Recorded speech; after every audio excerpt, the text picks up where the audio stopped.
UFC 300, I saw it as like Max Holloway versus Justin Gaethje. I was like, what the Everybody's like, the only way to beat Justin, you got to get him out of there. But what if that's not the only way? What if I go out there? Now, I saw something that you're saying you're putting the weight on the correct way. What do you mean by that? The Poirier fight, everybody's like, oh, the Poirier fight this, Poirier fight that. Like, I only had 6 weeks from that. And there's a picture of me getting like cracked. It looks like I have like a muffin top. That's what I mean to put on good weight, brother. I'm not going to have a muffin top. Everybody told me like, oh, is your son going to be a fighter? I was like, I hope not. I don't want him to fight. You know, it sucks to get punched in the face. And when you fought Alex Volkanovski, and I'm like, Max going to piece him up. He's way longer. He's more rangier. Mighty. They call him the T-Rex of the featherweights, brother. Do you not know this? My arm reach is like a 5'9" guy. So I start walking out to the freaking octagon like this, bro.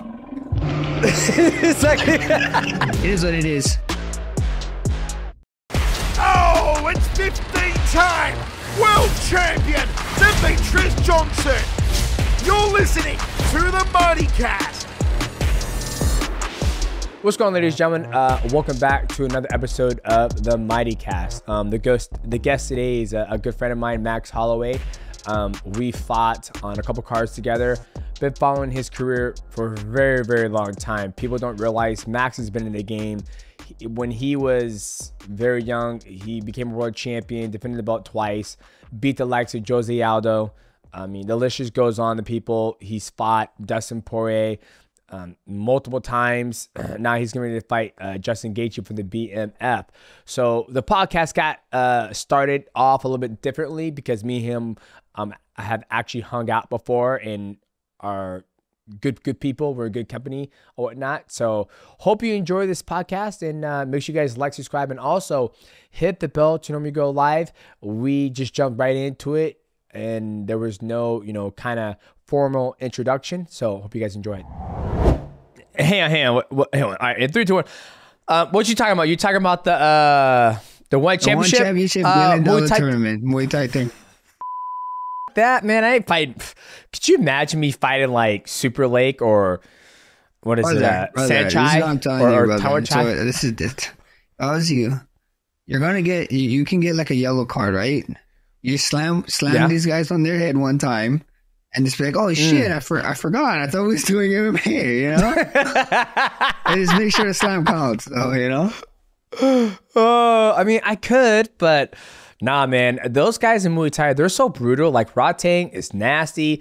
Just to stand up with those guys in Muay Thai, nah, I'm good, How was that, bro? I never got to talk to you. How was that fight with Rodtang? How did you feel in there? It felt good. Obviously, he hits super, super hard.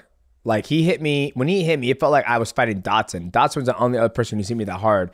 And I think I enjoyed the training a lot more because we just did a lot more Muay Thai sparring.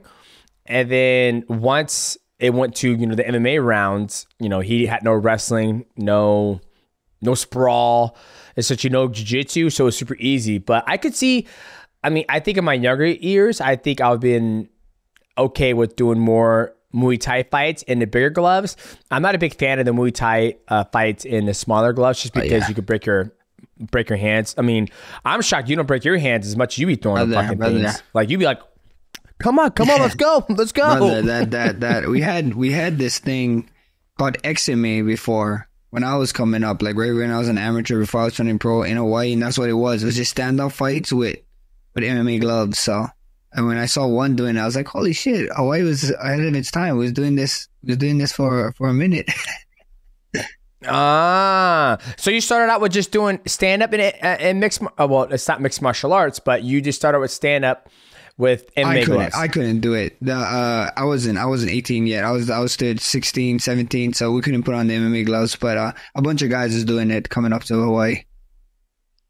That's so interesting. Like, I've talked to multiple people, Robert Whitaker, Tim, you're the third person that I've talked to who said that they could not do any MMA fighting whatsoever until they're 18. Yeah. And is that just, was that how it was on the whole island, like on Honolulu or on all the islands? I think so. On all the Hawaiian islands, I think you had to be 18 to get to use MMA gloves or whatever. The most thing we did, I don't know if you ever heard of it, the triple threat match.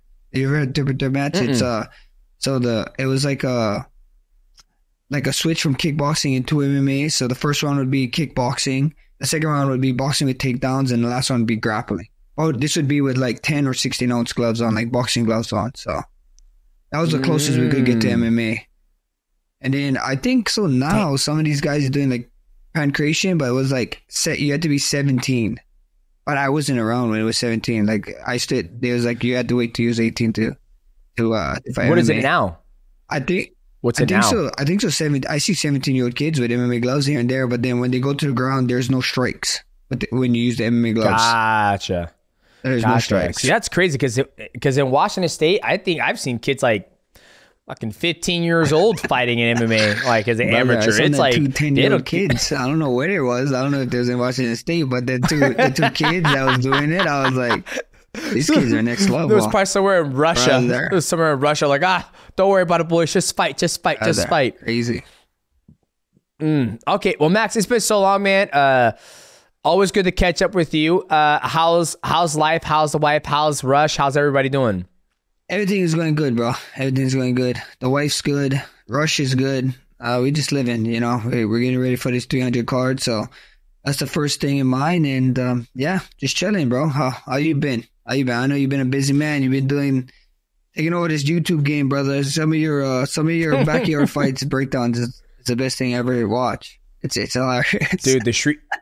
The street beef stuff, man. Oh man, it is hilarious. It's good stuff, you know. Like I never thought I'd be getting into that, but then once my community started sending it more to me, and I actually enjoyed it, and I was like, hey, some of these guys actually doing some things that are pretty good. And actually pretty good, yeah.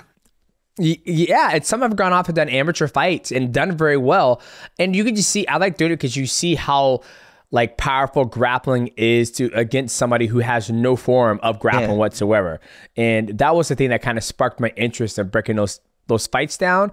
And then it just evolved into, you know, breaking down your fights, breaking down, you know, my fights, everybody's fights in the professional level. And it's been pretty fun. And I'm still waiting for you to do my fighting style. I want to see break it down. I see you do everybody else's. I was like, brother, do I have to comment? Do I have to wait? I was like, I'm just going to wait that time to get mine. Yours is next, baby. Yours is next. You're up, you know. I love to hear. You got, you know, UFC 300, which was a huge matchup, shocking matchup. Like, I'm not going to lie. I was taking a dog out and she was out there pooping, and I saw it as like Max Holloway versus Justin Gaethje. I was like, what the fuck? I was like, okay, this is a banger. How did that come about? Because for me, I feel like you're next in line for the featherweight strap against Ilia Topuria, right? But now you're going off doing a side quest, a side mission, as we call it, where you're going to capture the BMF belt. And if you capture this, you'll be the only and first person to ever hold both belts. You've been a featherweight champion, undisputed, and then you'll be the undisputed baddest motherfucker of all time if you hold these belts. Nobody else has done it. Justin Gaethje's never been a champion. Jorge Masvidal's never been a champion. You have the first opportunity. As Joseph Benavidez would say it, you could be the George Washington. I love you guys, man. You guys are awesome. But, yeah, the BMF is cool and all, but I was just more excited about the matchup with Justin Gaethje, and everybody keeps saying, "Oh, look at what you're doing, this title shot," and blah blah blah, brother. You know how this game is. You know the way UFC won or whatever. It's like, am I really the next guy up? Was I really the next guy in the stuff? Like everybody's like, "Oh yeah." If we look at the rankings, yes, I should be the next. I believe I should get the next title shot. But at the end of the day, that's not how it works. What's going on, ladies and gentlemen? This podcast is sponsored by GFUEL. If you want to take your energy level to a whole new level, all you got to do is go to gfuel.com. Try out all the amazing flavors they have right now, ladies and gentlemen. This one right here is the blue ice. Absolutely delicious. I like to take my G Fuel when I go to the gym just to get that extra pump and extra energy. And also you can take a look and check out the Mega Man Blueberry Slushy. That is my all-time favorite with 200 milligrams of caffeine. And the cool thing about G Fuel, it's not just about the caffeine that gives you energy. It also has multivitamins. So when you come off of that delicious energy, there is not a crash. All you got to do is go to gfuel.com, use my promo code Mighty to save up 20% on your complete order. Now, shout out to GFUEL for sponsoring this podcast. Let's get right back to the content. That's not how it works. Yep. Look, look at the flyweight title right now. They got the number 10 guy fighting the number 1 guy. When there is I manages him. I'm gonna butcher his name. So I'm not gonna say his name because I'm terrible at Russian names. But he's undefeated. He's like on a 6-fight win streak or something, and like he's not getting the title shot. So at the end of the day, everybody and then everything going with the Benil stuff. Like, where's his title shot? You know what I mean? Like, what like, you can't tell me what I'm doing. Makes no sense. You know what I mean, bro? Like, because at the end of the day, anybody can help. Justin Gaethje was next, right? And then his title shot got stopped because of the whole cut with freaking old boy Oliveira. And then now Dustin had his fight like that, and now Dustin's gonna fight for the title. They're saying. So it's like, bro, this game just, it changes like on the dime, and everybody's like, oh, you should be fighting Ilya and Ilya. My mindset was, if Ilya won, how do you not give Alex a direct rematch? No matter what it is, the knockout or decision, whatever it is, Alex did the body of work to get a direct rematch, brother. And that's what I felt. So I felt if Ilya won, and my chance of getting the title shot was against Ilya. So at the end of the day, if he was going to win, I was like, brother, I'm probably going to have to sit out another year, because if he does win, Volk would want a rematch, and they'll probably wait a little while for a rematch. And then the way it went, of course, I was thinking like, oh, he got knocked out. We see what happens. Volk is saying he want to be at the end of the year. Ilya is saying that he wants Spain. All the main card, all the pay-per-view cards, all the way to I think September is not announced. So it looks like it'd probably be September if they really do go to Spain. So at the end of the day, bro, it is what it is. And then Justin was like, what's Justin going to wait? You know what I mean? I see a lot of people talking about it. I saw Islam talk about oh, this fight makes no sense and blah, blah, blah. I'm like, brother, I mean, you should have fought Justin in February. Why did the guy you knock out turn around so fast to fight in February when you were healthy? You should have turned around and came February. Everybody know you can't fight in Ramadan, and that's what come they couldn't do the fight in on 300 with the Leon or whatever, or he couldn't get another fight. But he's complaining I can't get fights. I'm like, because you're only fighting around the times that you want to fight. It's not you can't get fights. You're just not taking the fights that are offered because of certain things are going on. If he really wanted to fight, I thought he would have turned around and fought in February. It made no sense to make the guy who just got a brutal knockout or brutal KO to turn around and fight in February. So a lot of people is giving me stuff like, you're wasting your time, this and that. And I just had to remind them, I don't know if you ever watched the movie Troy, but you just got to tell them, that's why no one's going to remember your guy's name. At the end of the day, this is what we do, Hit him with the line. Yeah, I think, I don't see it as you wasting your time, because you're going down as one of the best featherweights of all time as a champion, right? You beat Jose Aldo twice. I actually watched that fight almost every Monday and Wednesday, because it's on the UFC Fit Gym of you knocking him out. It's like your debut when you beat up Cub Swanson, when you beat Jose Aldo both times. And I think this is a good opportunity for you to, like you said, submit your name in history with winning the BMF belt. And against a guy who, bro, sorry, but against a guy who's everybody's scared of. I'm like, brother, we're all human. And everybody's like, oh, the only way to beat Justin, you got to get him out of there. But what if that's not the only way? You know what I mean? What if that's not the only way? What if I go out there, and I love Chael Sonnen, brother. I love Chael Sonnen. Chael Sonnen is I think he's a big lover of me, because every time I never see one bad video he made of me, brother. And I watch his videos, and I love the way he talks, because he's like he's intrigued from the fight, because what if Max go out there and do something that no one else did? You know what I mean? And I'm like, that's my mindset. Everybody's like, oh, he's too powerful, this and that. But everybody keep forgetting, Mighty. I keep on reminding people that you're only as good as your last fight, right? Right? Yep. So, when you went over to one and you got your loss, everybody was like, he's done.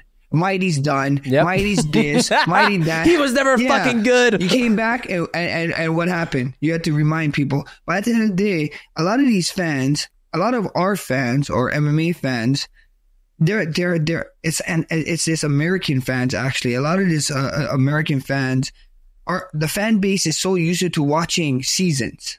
You know what I mean? So like, so you got a football season, you got basketball season, you got whatever, tennis, whatever, even soccer. You know, like I always tell people, like if LeBron James go out there, shoots 20 shots and miss 20 shots on Wednesday, guess what?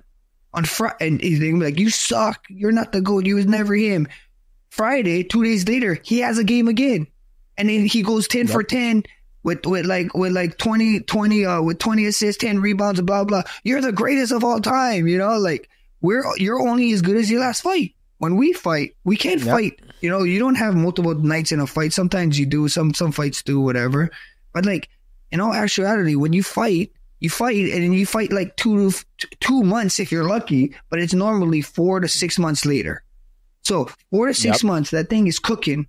And if you had a terrible thing happen, it's cooking. And it's like, bro, you suck and whatever. And like, you know, people on the social media, bro, they just, they come after you. You know, they think they got a voice and they think they can say this. They think they know everything about you. You know what I mean? I'm sure you get harassed, like, you know, after long days of training, I'm on my stream and they're like, brother, why are you training? You think Gaethje's playing games? I'm like, I think Gaethje's doing a lot more other stuff. So, you know what I mean? Like, I don't, you know, like last time I checked, Gaethje got a life too. He loves fishing and barbecuing and doing all that kind of stuff. Just because he's not live streaming it doesn't mean he's not doing it, you know? So, you know, at the end of the day, these guys don't understand, you know, they're so used to having people be able to rebound quick. You know, these other sports they're so blessed because they're so, like, you know, baseball, you get striked out one game, 2 days later, you can hit 3 home runs and everybody's going to forget about the strikeouts, you know? So it's just tough. It's tough for us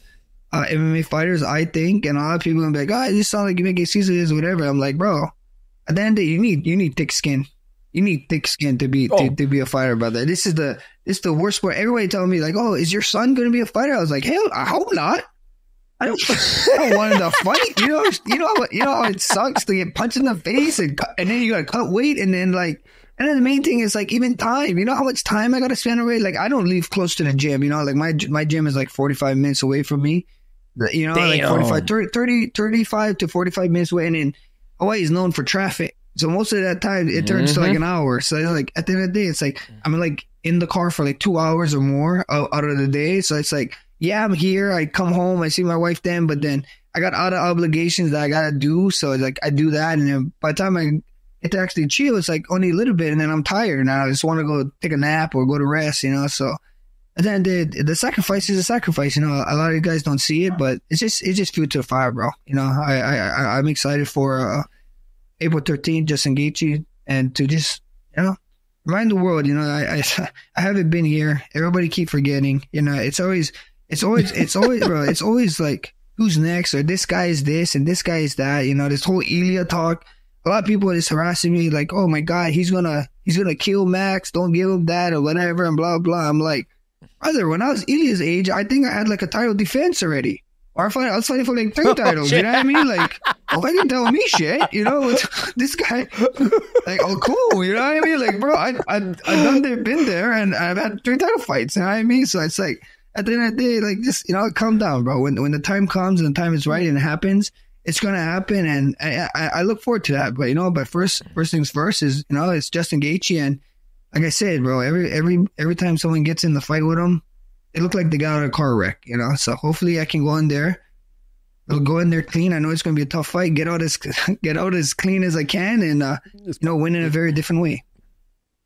Yeah. No, I love that mindset. And you're right. You know, the mixed martial arts fans, they do have a very short-term memory. And as you said, we only get to fight maybe once, twice a year, 3 times if you're healthy, lucky. Right? Especially as a champion, you're at that point where you're fighting champion caliber athletes. And they do forget that you've already been a champion. You've already fought the best of us. You've already defended the belt against one of the GOATs of featherweight division, Jose Aldo. right? And so I think you having a mindset like, hey, I'm going to fight Justin Gaethje and Ilia Topuria and whoever the hell he's going to fight next. He can do whatever that's going to be. And you're right, the game passes up. Don't wait for no one. Right? People are like, oh, you're number one contender. Okay, it's like Michael Chandler versus Conor McGregor, right? Chandler is going to sit there forever to wait for Conor McGregor to come back. And I'm like, dude, like, one, are you waiting for him because the payday's going to be good? Or, you know, two, like, why him? Do you not want to be the champion? It's very interesting. So for you to have the mindset to be like, fuck it, the belt's going to come. It's going to come. But right now, I got Justin Gaethje. This is a huge opportunity. I'm not wasting my time. I've cemented my name as one of the baddest mans on the planet. I already got the featherweight strap. Let me see if I get this and move forward. And I think that's a good mindset to have. And I did not know your gym is that far. I understand what you mean because my gym's like an hour and a half. Not hour and a half, but an hour away, plus traffic's by hour 15. You lose 2.5 hours every single day. In your car. Just driving. Your back is sore. Yeah. Your back is sore. And now that like I have a gym that's close to like 8 minutes away, it's like mind blown at how much more time I'm home with the kids and the wife, have so much more time to do other things around the house like laundry, dishes, backyard cleaning shit up. It's crazy, absolutely crazy. Okay, so we went over that. I was just shocked. I was shocked that the fight's happening because it's a banger fight. It came out of nowhere, right? Like sometimes when I'm always watching your fights, always been a big fan. When that fight got matched up, I was like, this is fucking sick. Now, when you came out, I saw something that you're saying you're putting the weight on the correct way. You're not just putting weight on. What do you mean by that? Because I felt last time I saw you, which was in Hawaii, you were around like 190 and you just came home from Japan. What do you walk around at? And how much weight did you put on? And what do you mean by you put on the right weight, the right time? Yeah, I know. Everybody keeps saying about like I don't know if you saw that picture of me and Stipe. Yeah. So I let everybody guess, you know what I mean? Like everybody, I said 205, but you know, let the mind wanders. I don't like telling too much people my weight because they're like, oh, you're so big, your weight. I'm like, bro, come on, like relax. There's a lot more people doing a lot more crazy things than me. But you know, at the end of the day, I put it at like my freaking Tim. I don't know if you ever met Tim. Did you ever met Tim? My new agent, Tim Simpson. I don't think so.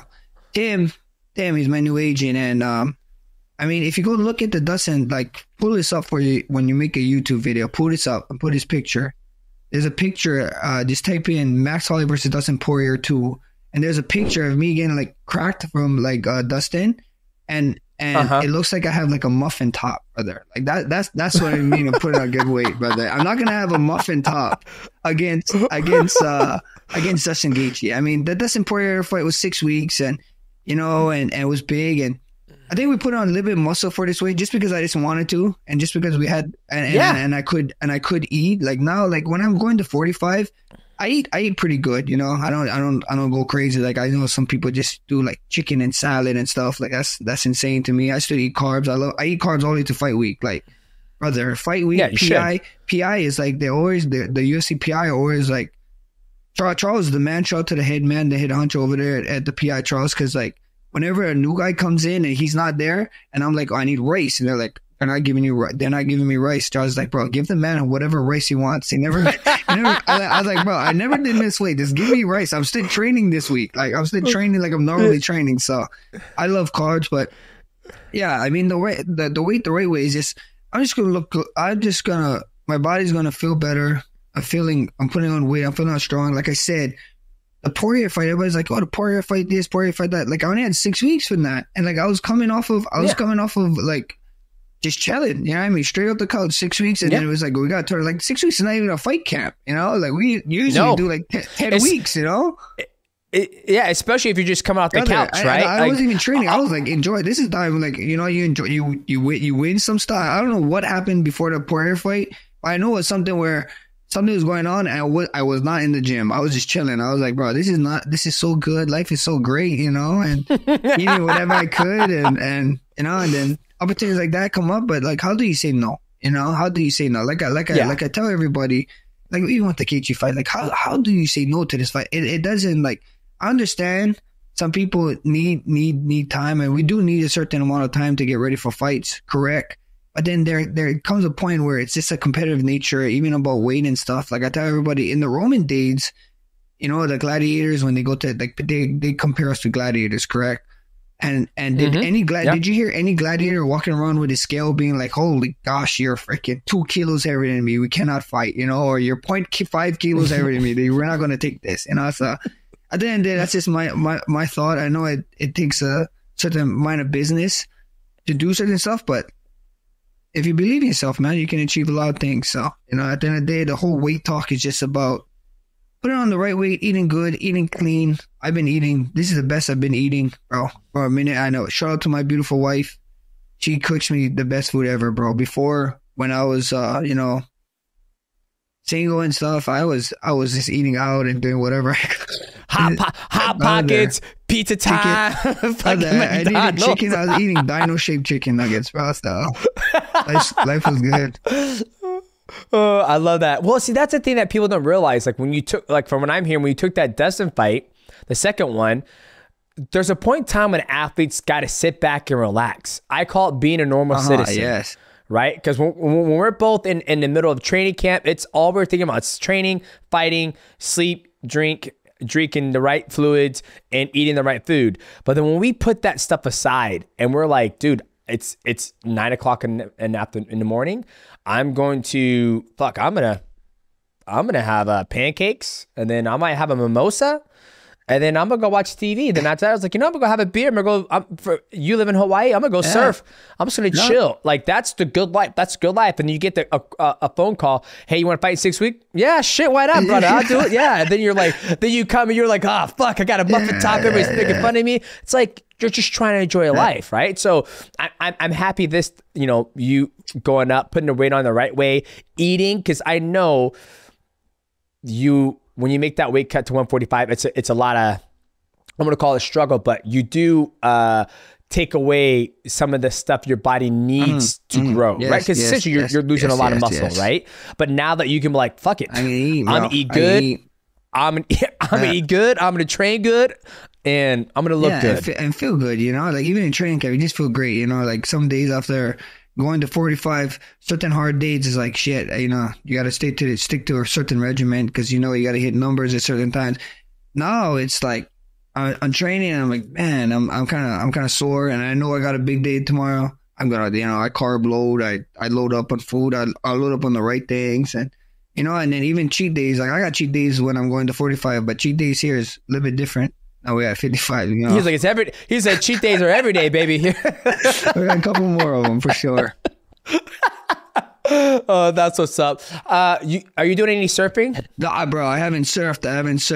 My son been surfing. I haven't surfed. Me and my wife been, she been injured. She been like just hurting herself, like little stuff around the house, like twist her ankle, whatever. So we've been out the water, but I need to. I need to. I mean, when we fought the Cater and I did that punches, but I was surfing like almost as much as you could because I was during, you know, the COVID era, and the only thing you could do was to go to the ocean and be able to go in the ocean and like go surfing and stuff. So I need to get back. You know, we got like 3 weeks. Waves are coming up. Waves are finally on our side of the island because it's winter. So I need to get back in there.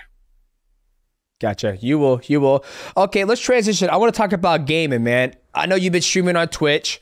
How's that been going for you? What games you playing now, and what's been keeping you excited about, you know, still streaming on Twitch? Yeah, brother. I'm over on Kick now. I got to deal with Kick. Oh, yeah. Are you? Oh shit, my bad, babe. My bad. Sorry. I'm over at Kick now, and I'm loving it, bro. I'm loving it. I just been playing Apex, bro.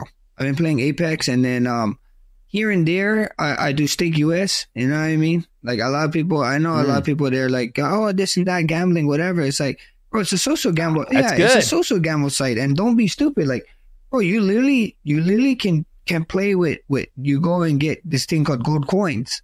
And it's like you can't do nothing with it. So it's like playing at Fun Factory, you know what I mean? So it's like just play the numbers, whatever. And then there is this thing called Stake Cash that you can redeem.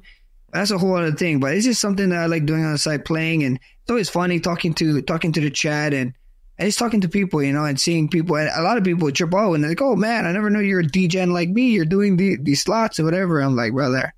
It's fun, you know. I always tell people don't play with something that, like, don't try to make a life earning off of this. This is something that you do on the fun, you know, the fun side. And then I'm on Apex Legends right now, bro. I'm playing Apex Legends. You've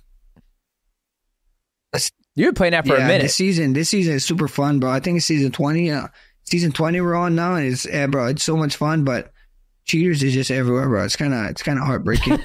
You can't get away from the cheaters in mixed martial arts. USADA try to clean it up. They can't clean up everything. Well, USADA's gone now. Yeah, bro, I just got talking about that. I just got the new our new stuff with the UFC. We got the new thing, right?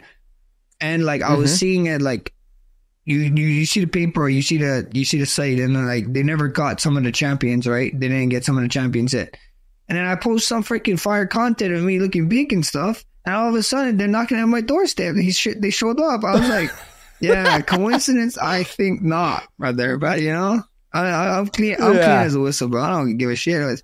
You want to know what I'm taking? I'm taking creatine and amino acids, brother. So life's good. Yeah.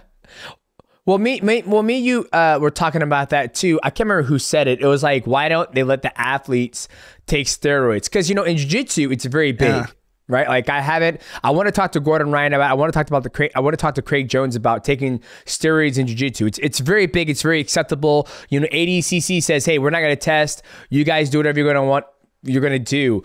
And I remember me and you on Twitter were like, why can't you guys just do it normal? Like, if genetically your body is going to give out, you're not going to produce as much testosterone.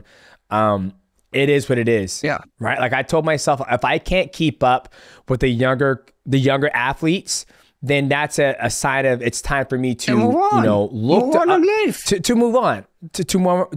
life. But there's some people out there who need it for, medical reasons, I guess you could say. But, you know, when I've never understood that. And that's why I want to ask those guys in the jiu-jitsu competition, in the jiu-jitsu culture, because there's some guys out there like the Rotolo brothers, Mike Misimichi, like they're like, nah, like we're clean. Like we don't take any drugs. We want to keep this sport clean. Because, you know, for my kids, if they look up at somebody, because they do jiu-jitsu, if they look at like a guy who is on steroids, and they're going to think that the only way they can achieve it is acceptable. They're going to it's acceptable, and the only way they're going to be able to achieve that form of athletic ability or I could say championship level, they have to take steroids. Where you have guys where I've never done it, you've never done it, and we've achieved that championship level and been successful in the career.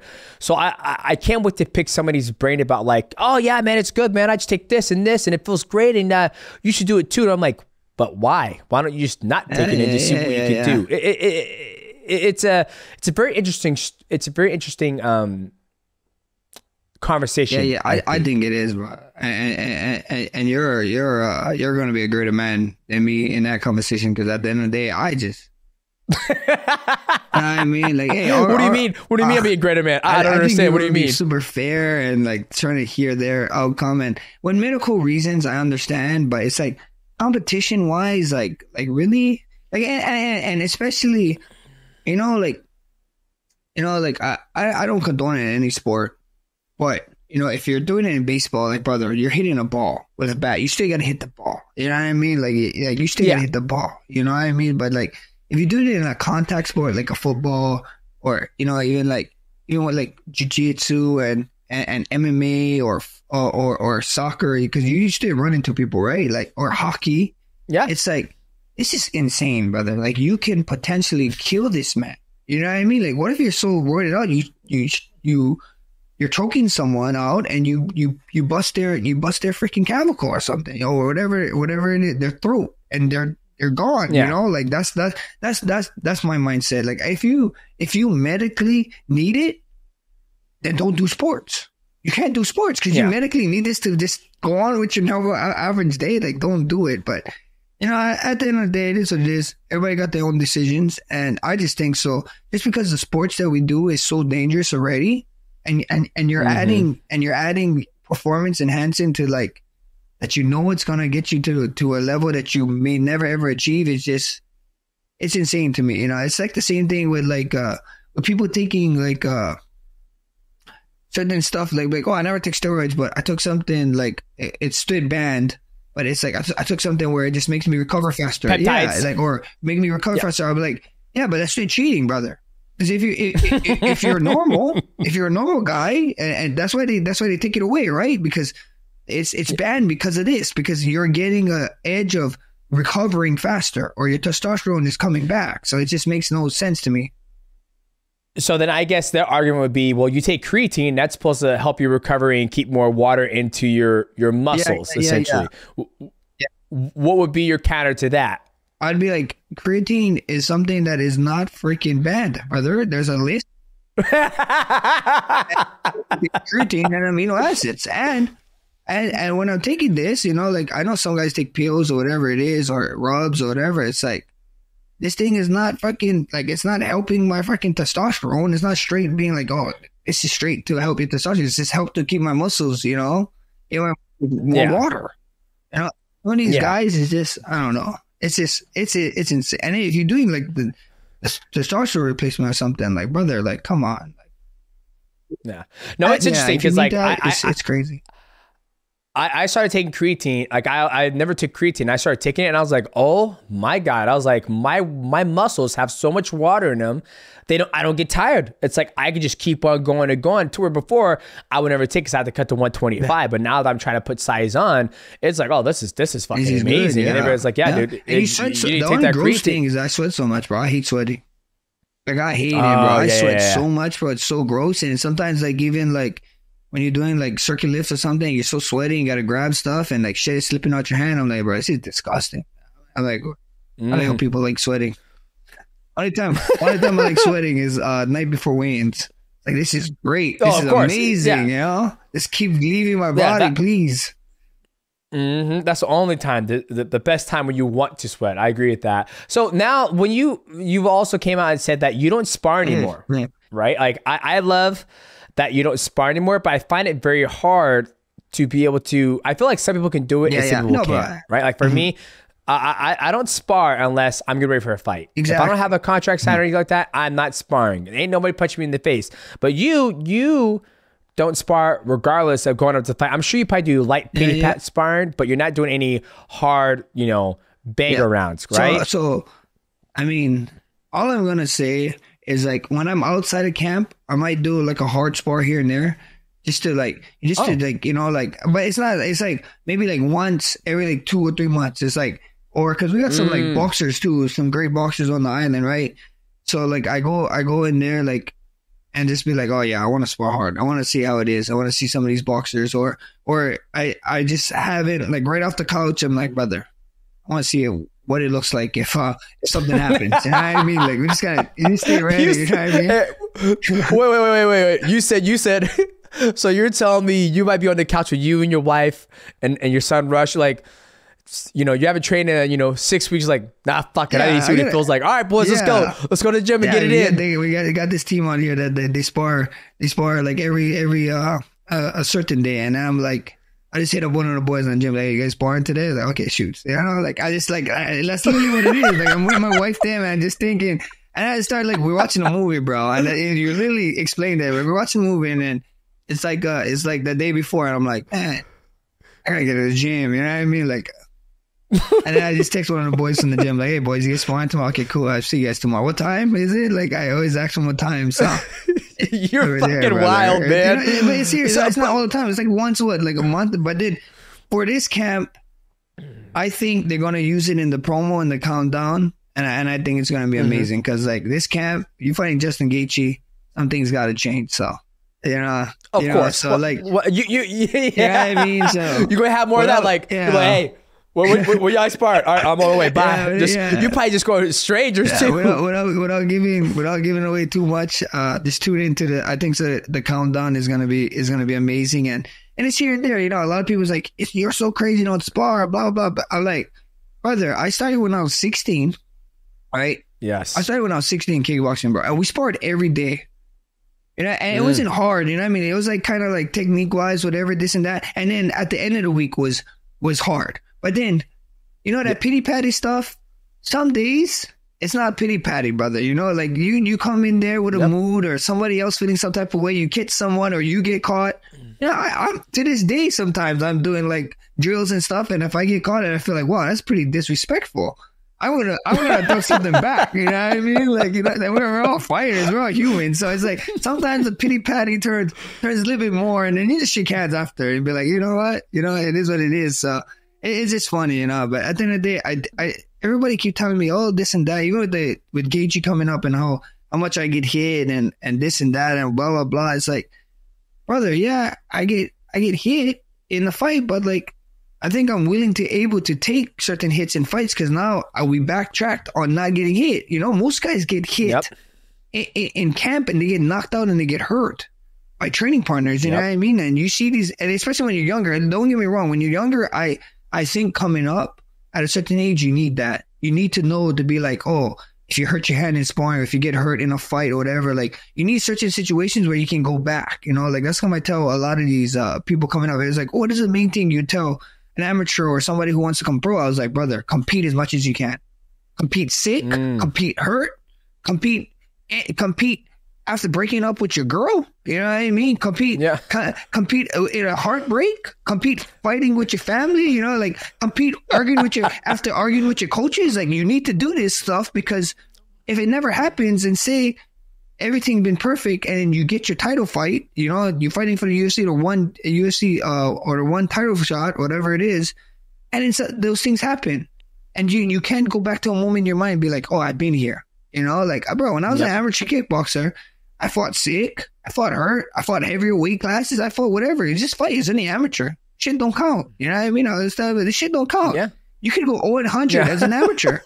You know what I mean? Or you could be like, even like Jack Dilla. Jack Dilla was 0-2 as a pro. Now he's on a 17-fight win streak. You know what I mean? It's just, it's not how you start the race, it's how you finish, bro. So at the end of the day, just go get experience. The main thing I tell people is like, go get experience, guys. Fight with like I see some of these amateurs nowadays like, oh, I need a 8-week camp. I'm like, brother, what? Brother, I'll fight tomorrow. You know what I mean? Like I was tripping out because like after high school I moved to Iowa for a little while. Iowa, a little bit. Kristen, Iowa, a little bit like an hour away from Des Moines, Iowa, right? And then I was fighting. I was in 17. I wasn't even 18 yet, but I could, like, you fight. I was just lying on my age to fight MMA. And I fought a guy, bro, no joke. His record is like 50 and 10 or something, right? MMA. And I was like, how the hell he fought so much? You know, like, I had a lot of kickboxing fights already, you know what I mean? Like, I had like more, like 100 kickboxing fights or something. Like, nobody knows because we just fought every week at one time in Hawaii. Like, there's so much events and you could do it. But then, yeah, he had 50. I was like, bro, how the hell did this guy fight so much? It's like, there's a bar where you just show up, you weigh in, and you fight anyone that day, bro. And you get to choose boxing, kickboxing, or MMA. And that's what the guy did. Wow. So I was like, bro, like, this guy got to fight everybody. He got to fight a drunk guy, probably got to fight good guys, probably got to fight shitty guys. You know what I mean? So, like, that's what they said, bro. They said, like, it could be anybody, and you just weigh in, you guys agree, you guys touch gloves, you guys fight it, and you guys hug it out, go share a beer after. I was like, what the hell? That's insane. But that's the main thing coming up. I'll tell people, bro, just get your experience up because, like, experience is key. You know, a lot of these guys, everybody, and that's what I tell everybody, is like, the only difference, whenever I tell people coming up, the only difference between you and that guy in the UFC is that he's in the UFC. And the only difference between the guys in the UFC, the top 15, is experience. And the top 15 to top 10, experience. 5 to top 10, experience. The champion and the top 5 guys is just experience. You know, it's like, no one's like, we're at a level. I keep telling everybody, like, you know how to punch, you know how to block, you know how to dip your head, you know how to defend a takedown, get a takedown, And now it's just who's gonna impose their will or their game plan on the other person, and that comes with experience. You know, so that's the main thing I'll tell people. Just experience is key. Yeah, I think you hit it right on the nail. I think the culture now in mixed martial arts that I feel from when you're coming up and I was coming up, granted I'm a little bit older than you, is yes, amateurs now are like, oh, I'm in training camp. I got 8-week training camp for amateur fight. And I was like, 8-week camp for amateur fight? I'm like, what the fuck? I was like, what do you ain't getting paid? It's like, exactly. And then one of the guys was like, oh yeah, watch this guy, this guy I'm fighting as an amateur. I'm watching his video. I'm like, why are you watching video? This is the time for you to just focus on you and fight people that you have no idea who you're fighting. This is the time you go out there and you test the curriculum. You go out there, you find the distance, you find the range, you find out what he's good at. You try to stay away to what he's good at. But you don't need to start watching tape now as an amateur. You're 6-1 or 6-2 or whatever it may be. Don't watch tape. Get as many fights as you can. I remember when I was an amateur, it's like, hey, I'm doing mixed martial arts. A month later, it's kickboxing. Back to MMA, doing jiu-jitsu tournament. Back to Muay Thai, jiu-jitsu tournament. Boxing, shoot boxing, MMA, and never watched tape, not once. Then once I became a pro, I had to start watching tape, and I hated it. I was like, thank great. you said that, because I hate tape. I hate watching tape today, bro. Everybody asked me, like, bro, like the first part of my UFC, I didn't watch tape. I was lucky. You know what? It was lucky. It was just lucky because most of the guys I was fighting was guys I watched in WEC already. So it's like, you know what I mean? So it's like, yeah, I don't watch tape, but I watched these guys fight before. You know what I mean? But at the end of the day, I never thought I had to watch tape. I thought that was a coach job. You know what I mean? Like, and the coaches would do that. They see what they see, and then I started getting to a point where, like, frick, I gotta watch tape just in case I feel like I can do something and I can ask them. To be like, hey, look, I saw this. You think this works because this is what I do, and that's it. You know, that's the info. But bro, like you said, bro, I hate watching tape, bro. I was just like, I was blessed. I was blessed just watching fights, and these guys that I watched fight, it was like, oh, look, I'm fighting this guy now. I know what this guy do. You know, so at the end of the day, that's bro. An amateur watching tape is crazy, bro. They get so much. Like I just, the main thing I tell a lot of amateur guys or anybody coming up is like, brother. Everybody tells me I'm crazy, bro, for saying this, but I say MMA is such an easy sport, and then they're like, "No, it's not. You gotta do this. Oh, you gotta do this and this." Finally. I'm like, brother, MMA is so simple. It's almost like black and white, brother. You know what I mean? Like, you won't do this. This is gonna happen, and this is the only couple things that could happen in this situation. And they're like, "Oh, it's so hard." I was like, the training aspect, hard on your body, yes, mental grind, yes. But it's not that hard. You're making it harder. And sometimes, like, I tell them, like, sometimes MMA is not the prettiest sport. You know what I mean? Like some of the, like when you see, you know, like great strikers, you know, like, Izzy, you know what I mean? With Sean, Izzy and Sean Strickland, for example, right? Like Izzy striking is like, he's so perfect. He's so used to being so perfect. Sometimes you got a guy like Sean, he just make it ugly. Sometimes you just make it ugly and you can win in an MMA fight. Not always the best guy on paper is going to win, because sometimes you can go in there and make it ugly. Like, even like, you know, an example for my stuff is me and Jose Aldo.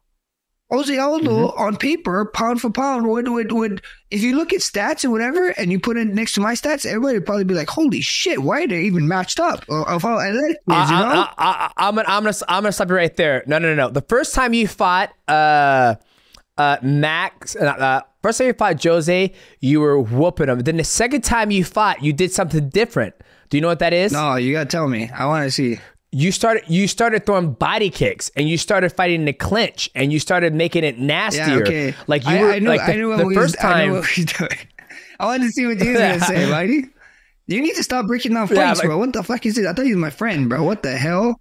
No. It was beautiful. It was beautiful. Like, I was like, okay, I remember the first time you guys fought, you were pop, and then you were good. You were longer, you would jab, and he would try to counter, and you go 1, 2, and 2, and follow back up, because you had that range advantage. And then the second time you fought, once you started throwing that body kick, and you started kneeing him, I was like, oh, he's fucked. Yeah, and everybody around me was white, and I was like, yeah, you slew him down. You stop his momentum. Those body kicks, even though he checks him, he still absorbs it. And then right when you started doing that, I was like, oh, Max got him.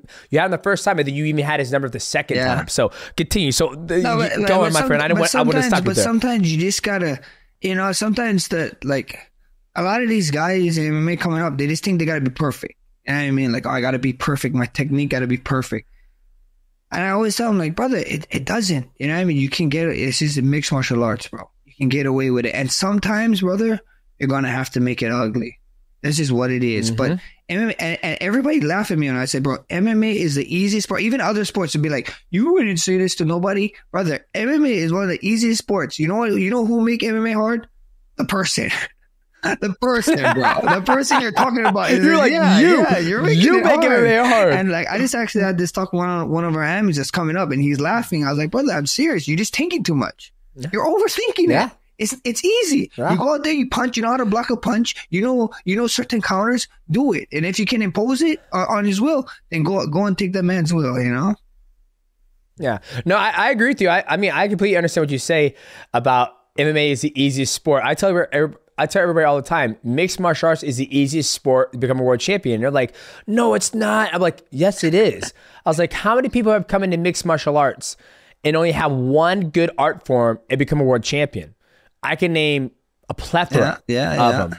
I mean, Randy Couture, Joanna Jacek, Brock Lesnar. I mean, Brock Lesnar, Frank Mir, right? Like, and the reason why I say that is like, if I was to try to become a world champion in boxing, you have to be good at fucking boxing. Yeah. You cannot suck at boxing. If I want to be a world champion in golf, you cannot suck ass at golf. You become a world champion in mixed martial arts and absolutely suck dog shit at jiu-jitsu. Yeah. You could have no curriculum whatsoever and just be better boxer. I just keep knocking people out. Keep knocking people out. Takedown, you know what I mean? Like all you.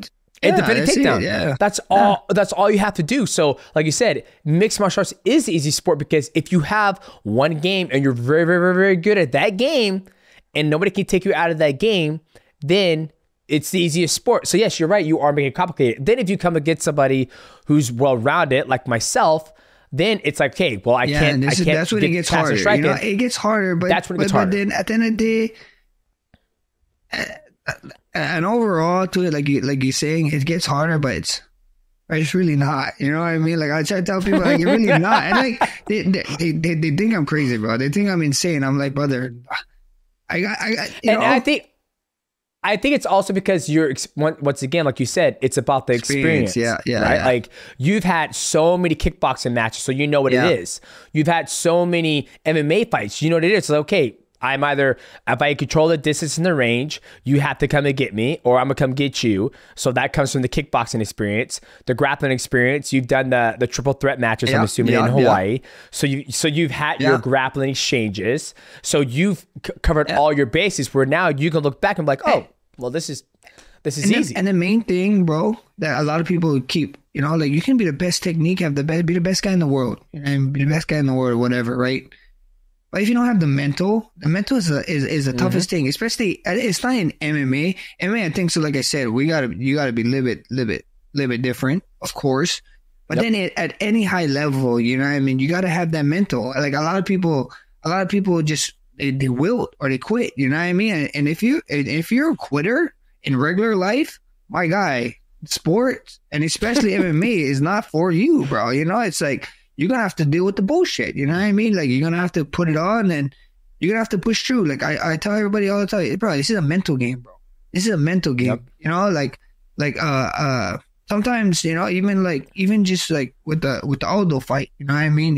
It's like, to me, it was just, I think Aldo tripped out when we was in Rio and I was putting my hands up in front of his face. Like, holy shit. It's like, who the hell, if I was Aldo, I'd be like, who the hell do this kid think he is? He's in Rio. He's doing this to me. This is insane. And then that mentally, that takes out of someone, you know? So at the end of the day, it's an also big mental game. So, you know, keep your mental game strong in here. And the main thing is like, don't be afraid to ask for help. You know what I mean? We're all human beings. You know, a lot of us MMA fighters, or even the amateurs coming up, they get this facade of thinking like, oh, we got to be strong all the time, whatever. Like, no, you don't have to be strong all the time. You know, sometimes, you know, your wife can be there and talk to them. Your friends can be there. Like, reach out to someone, just talk to them about stuff and say stuff, you know, like, I mean, you see Poirier after his last fight, he was going through some things after his last fight with Gaethje, and he reached out and he went to go talk to a therapist, he said. So like at the end of the day, like if these guys, stone cold killers, need therapists, I'm pretty sure you know, a lot of you guys are gonna need therapists. Don't be scared to talk to someone. Yeah, no, I agree, man. Like once my sister passed and I started getting more in touch with my feelings and how I felt, and when I would talk to Matt about like my frustrations about fighting and being smaller, it made my game go to a different level. Because I'm like, I tell Matt, I'm like, I'm so fucking tired of trying to cross this distance. I called the void. I'm so sick and tired of it. And he goes, well, you don't have to get there ASAP, DJ. Like, you can take your time. You have 25 minutes.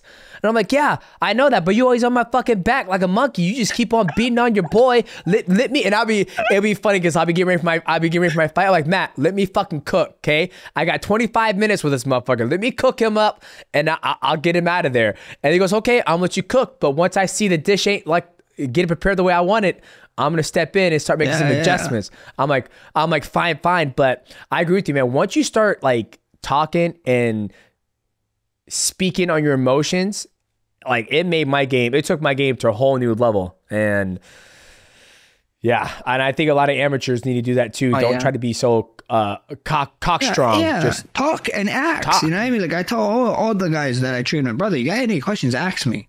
The stupid question is the question that's not asked. You know what I mean? Like that's it. Like I tell them all the time. Okay, so the shoe game. I've seen you show up to press conference with some bangers of shoes, right? And I see the shoes in the back. What's your favorite one? Why are you in the shoes? I just recently got into shoes. My wife was like, babe, when we first got there, I had like 2 pairs of shoes. She goes, babe, you need more shoes. I'm like, girl, I only got fucking 2 feet. I don't need 2 pairs of shoes. She goes, babe, you're gonna wear the soles out of the damn shoes. So now I just got my first pair of Jordan 1s. I love Jordan 4s. I got some red bottoms, but the Jordan 1s are super comfortable, and the Jordan 4s are like my favorite shoes. They're amazing. What's your go-to? Brother, my favorite shoes is Jordan 1s, bro. I think Jordan 1s. Jordan 1s you can almost get any colorway with it, right? That's the sick thing, right? And then the Jordan 11s is always cool. That's what that was them made for, like, you know, to ball at the park with the boys at 6, and then go on a date with your girl at 9, you know what I mean? That's what those 11s was for, Concord. So it's nice. But brother, you should really, if you like comfortable shoes, bro, comfortable shoes is freaking Fear of Gods, bro. If you can get a Nike Fear of Gods, bro, it's they look crazy, but they're so comfortable, bro. They are one of the most comfortable shoes ever. You're talking about Fear of God, like the essentials, right? Yeah, the Nike Fear of Gods. Their collab. Okay. I'll take a look at that. It's like right there, and they got like cool colors, bro. They got sick colors. So you love them. Okay. Yeah, I just started getting into the shoe game, and I saw, I just like the colorways and just the different styles. And now that I have multiple pairs of shoes, it's like, wow, these shoes still feel brand new. They're not like worn, and the sole's not worn down and whatnot. Like my wife, she got so many fucking shoes. Like these show up. I'm like, how many shoes you need? I was like, don't worry about my swag, okay? You have no swag. You're starting to build it up, but I have swag. I am fashion, baby. I'm like, okay, all right. Here we go. Awesome. He sounds awesome, brother. He sounds awesome. You should. Okay. See, my wife tells me I need to get rid of shoes. She's like, get the hell rid of your shoes. What are you doing? So I gotta go give some shoes away here and there. But I get it, because some shoes still have like the tag on them, bro. I'm like, because then like COVID happened, and then like we couldn't go out, and then now it's like, do I really want to go out? Because I don't know if I want to. Like I hate freaking. I'm kind of like a hermit crab. Like I say hi, would talk to people when we're out and about, but I'd rather just be sitting at my damn Herman Miller playing some video games, bro. Herman Miller. Herman Miller, if you're watching this, brother, send me and Mighty some freaking chairs. Yes, please do. Okay, a couple more questions. I'll let you go, Max. Max, the amazing fight against Ricardo Lamas. You're piecing him up. And then you're famous for you doing this. Yeah, pointing down. Yes, sir. Okay. Point it down. First off, when I was watching it, I was like, okay, I guess Max is pissed off. He's telling him to throw down, and then he's mad. They just fought for 2 rounds, and now I guess he's pissed off. Now he wants to fight. What through your mind when you did that, brother? I was like, you know what I mean? Like I felt like I love Ricardo, but I felt like I was just up. Like, I felt like, brother, that guy. I'm doing this, and he was supposed to be the guy that was like supposed to like into that fight. If you watch, he's like, Ricardo was going to be the guy that was going to like expose my wrestling and expose my striking and blah blah blah and do this and do that and take me down. And I was going to have a horrible time with him. I probably would get submitted. So when I went out there, I was doing my thing and I felt like, oh, great. Like, you know, like I wasn't like, I was like tagging him and hitting him, but then I would like, we'd get into scuffles and whatever. So like, I was in a fight, you know what I mean? Like we was fighting. Yeah. I was giving it opportunities. And then in the third round, he like, at the ending in like the last minute, bro, you can watch. Like he goes like, come on. I was like, oh, this guy, he like, there's no way. And then like another time it's like he missed, I made him miss, and he goes like that again.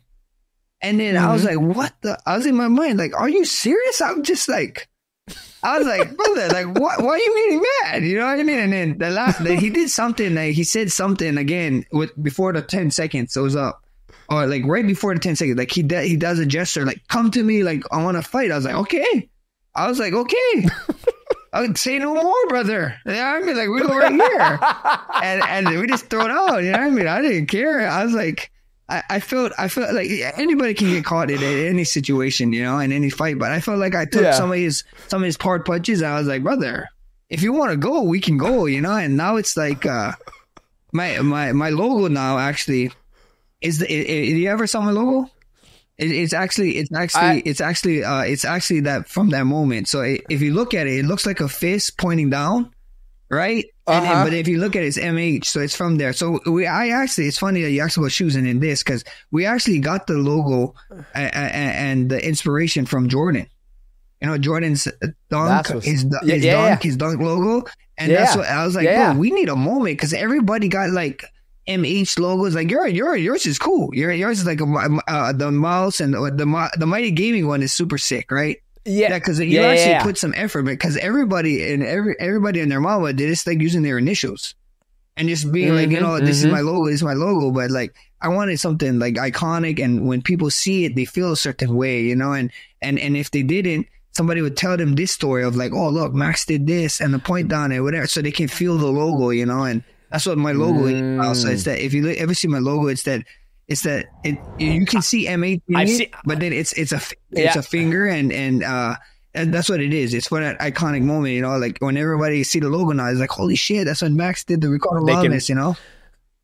They can relate it to that. Yeah. I loved it. It's great. It cracked me up. So I'm like, oh, here he goes. He's fucking into it. So now everybody's like, was Max going to point down? He's going to point down. Is he mad? But the fact that he pissed you up, he goes, come on, come to me. He goes, oh, okay. Yeah. You can have it. Bro, here it comes. I was like, bro, go watch the fight, bro. And then the ending of it is he does it 3 times, bro. I was like, you know, one time I let it go. 2 times, like, really? Yeah. And then third time is like, brother, we can get all the smoke, brother. I don't care. Meet me in the middle. We're gonna do it, you know. And I was just tripping my mind, bro. I thought I was fighting a clean fight, a great fight, and I was just like, I was like, bro, I gave you a lot of opportunities to punch me in the face. What? Why now? You know. So that was it. I love that. It's almost like you get in a fight with somebody for 15 minutes, and after the fight, it's like, you piece of shit, you suck my head. It's like, now you want to fight? Yeah. I'm so confused because we just fought for 15 minutes, and now you want to fight? Like, bro, the funniest one is that Moicano one, bro. The one who was like, he's like, sorry, brother. So he tapped him out, and he's like, sorry, brother. Sorry, brother. I wanted it to go longer. He's like, then why you tap me out?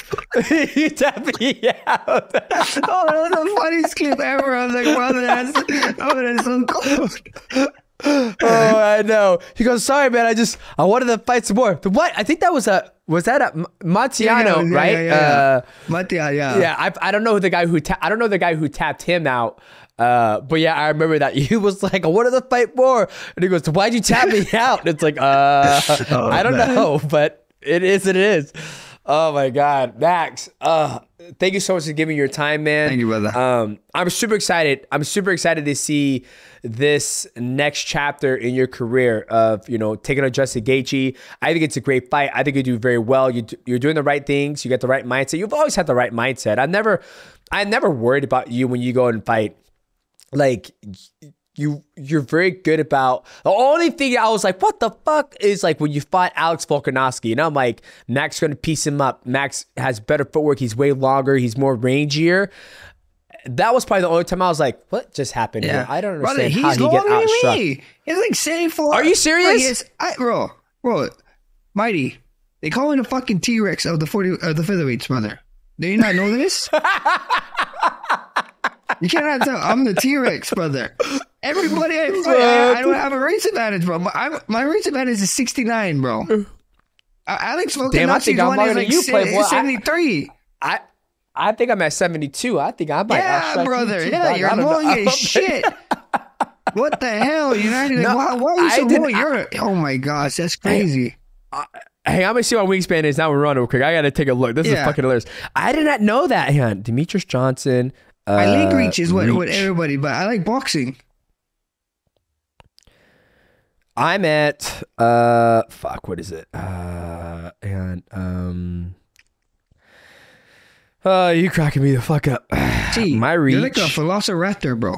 You got long arms, right? Yeah. You're like the I do have long arms for my weight class. Yeah. What is it? Arm reach. Yeah. I think you're 71, bro, and a half. I think I saw it.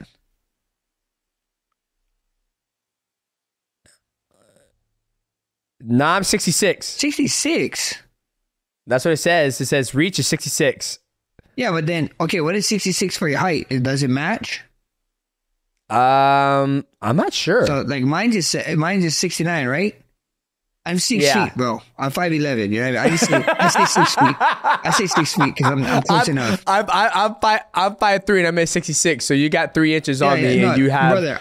I'm 6 feet, right, or 5'11", whatever you want to call. Yeah. And my arm reach is like a 5'9" guy. I'm a T-Rex, bro. I'm a fucking. I should start walking out to the fucking octagon like this, bro. It's like. Bro, I'm the T-Rex of the division, bro. Everybody give me a hard time about it, but it is what it is. They, bro. Yeah. You know, with the Alex fight, they had great game plans, every single one, you know. So at the end of the day, it is what it is. Hopefully they figure out what they're gonna do with Topuria. I get the next shot. If it's him, if it's Topuria, if it's Topuria, I handle business. Bro, you're gonna see a fucking Holloway versus Volkanovski 4. I'm not gonna retire. Even if it's like me and him is like Jake Paul in it and we find it on Netflix 20 years from now, we're doing it. You know what I mean? That's just something that needs to be done. Nah, I'm just joking, bro. Nothing but love for that guy, and nothing but love for you, brother. Thank you for having me on, and it's always great talking to you, bro. It's one of the freaking funniest ones I had in a while.